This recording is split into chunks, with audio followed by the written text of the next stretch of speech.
Les médicaments ne sont pas seulement ceux que vous croyez. Ils ont encore bien des choses à nous offrir. Voilà une phrase bien énigmatique. Et je pourrais continuer en vous disant qu'on pourrait guérir un cancer en prenant des médicaments contre le stress, les bêta-bloquants sur lesquels je travaille. Bon, c'est vrai que dit comme ça fait un petit peu provocateur. Mais c'est ce qu'on appelle le repositionnement de médicaments. Et l'intérêt du repositionnement de médicaments, c'est que ça permet d'aller plus vite et surtout moins cher vers la clinique. Alors ça, c'est la théorie.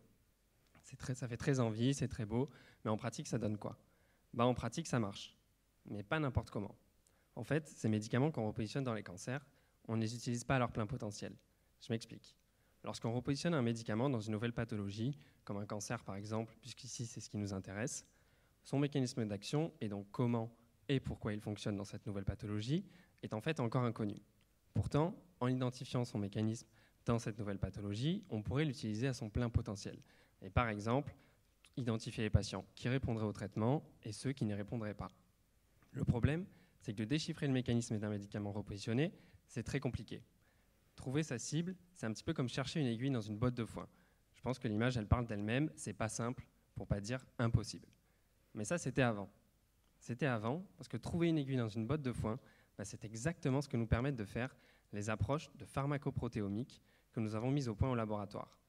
Alors, c'est un mot un peu barbare et qui peut sembler complexe, mais pour vous imaginer ce que sont ces techniques de pharmacoprotéomique, ce serait un petit peu comme un gros aimant qui nous permettrait de venir récupérer l'aiguille cachée dans la botte de foin.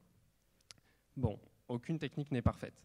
Et comme vous en doutez, avec un gros aimant, on ne récupère pas que l'aiguille. On va aussi récupérer tous les objets métalliques attirés par l'aimant qui seraient cachés dans la botte de foin.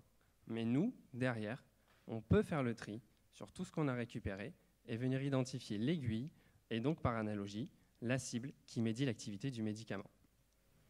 Maintenant que ces approches sont au point au laboratoire, on les applique sur les bêta-bloquants, les médicaments contre le stress dont je vous ai parlé précédemment, pour essayer de comprendre leur mécanisme anticancéreux et enfin comprendre comment ces médicaments peuvent nous permettre à la fois de faire une présentation orale devant un large auditoire sans être trop stressé, et je vous jure que je n'ai pas pris de bêta-bloquant, tout en nous guérissant d'un cancer.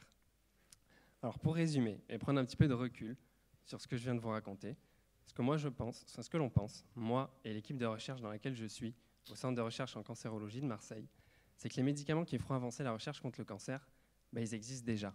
Et avec les outils qu'on vient de mettre au point, il ne nous reste plus qu'à les identifier pour décortiquer leurs mécanismes et enfin révéler tout leur potentiel et combattre le cancer. Merci.